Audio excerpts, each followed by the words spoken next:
It looks like America has taken a step through a time portal back to 2020 because we're still tearing down Confederate statues.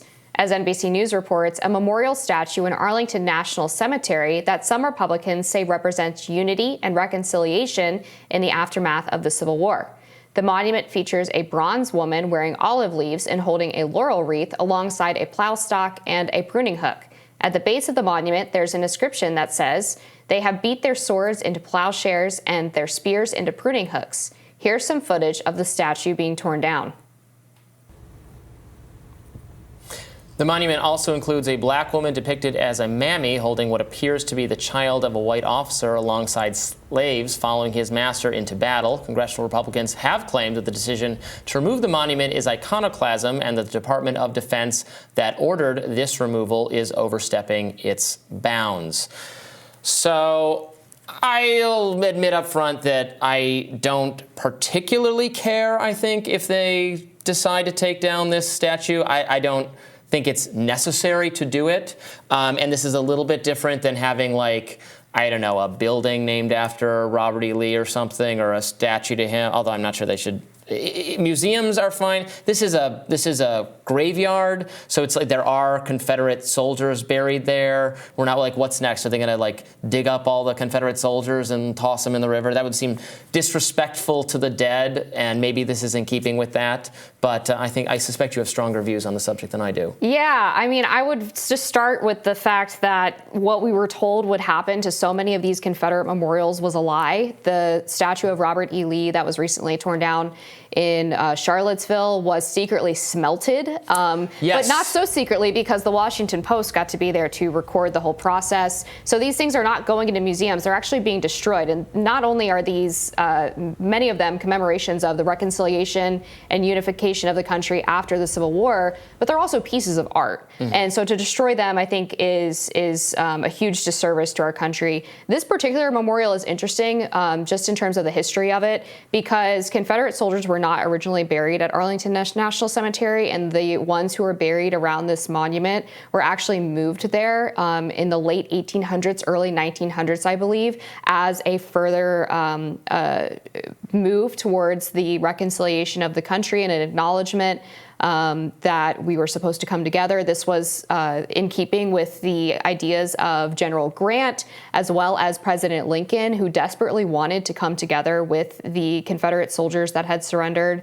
Robert E. Lee had basically admitted after the war that he was sorry. He wanted to come back together with the Union. He didn't want there to be this permanent split.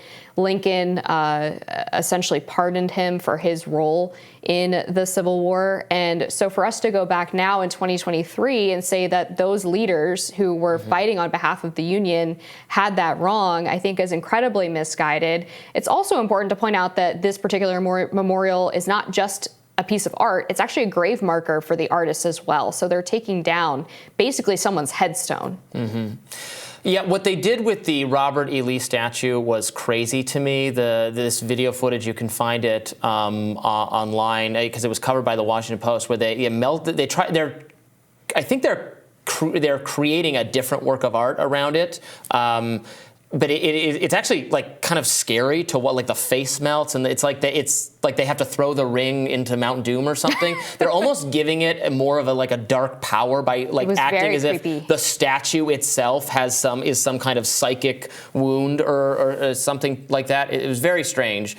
I'm just, we're both on the right, so I'm playing devil's advocate here for the sake of making the segment better and recognizing the other perspective. How would you respond to someone who says, well, these are essentially, this is like a monument to a vanquished foe on the other side? We wouldn't put up a monument to like the German battle deaths in World War I or the British battle deaths in the Revolutionary War. This was a vanquished other nation. Yeah, I mean, my response to it would be that there's a reason we brought the South back into the Union after the Civil War, right? There was always a desire for reconciliation. So it's not like these people were considered permanent traitors by the North. They were very much intended to be full American citizens even after the war. And there was sort of a recognition that these disagreements that they had about slavery and other policies between the North and the South shouldn't drive a permanent wedge between them. I mean, that was the entire point of the Reconstructive period of the United States. And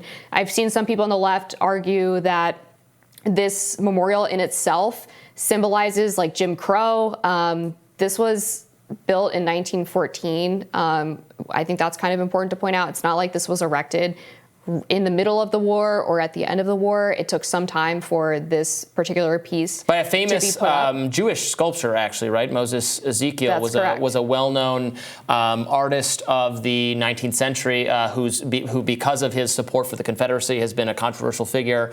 I think I covered. I'm sure I did. I covered a case. I can't remember what campus it was, where a display of his works of art was ended. They were going to do one, and the university said they wouldn't do it because of the controversy over him. Even though the art in question, this was not even representing any of his art that had something to do with the Confederacy. It's just because of who he was. Yeah, exactly. And then I would also just point out, and I know we're going to disagree on this, but there are also quite a few people on the left and libertarians who are defending the erection of the Satan statue in the Iowa State Capitol. So I would find it kind of ironic I know you're not defending tearing this down, but no, I'm not. I would leave it. I would leave it alone because it's hallowed ground. Yeah. It's a grave site. I don't think we should. I think it's gross to really tinker in a disrespectful way with the bodies of the dead. Yeah. Regardless, it seems totally unnecessary. So if I may create a straw man, well, let me create the straw man. If they change Robert E. Lee Avenue to whatever, Garden Way Boulevard, I don't care. Yeah, I guess my point is that if the left is going to complain that you can't have Confederate statues up because they are disrespecting the memory of slaves or descendants of slaves, and because they represent a time period of American history that we would rather forget, then to say that it is a requirement under the First Amendment to allow a depiction of Satan to be in a state capitol, which is the representation of pure evil, I would find those two positions to be rather contradictory. All right, give me the details on the Satanism thing. So somebody took down a Satanist display that was in the state capitol of what? So the Iowa State Capitol had, I guess, some kind of Christmas display from a Christian perspective. Maybe it was a manger or something. And the Satanic Temple, which now enjoys nonprofit status and claims it's a church, said that if you're going to put up this Christian display, then you also have to put up a satanic display in order to allow for religious freedom. And my take on this is that Satanism, by definition, is anti-religion and therefore would not be covered under the Free Exercise Clause. Okay. Yes, we do disagree. Whatever accommodations are made for other religious belief have to be made for the Satanists as well. I mean, I would just.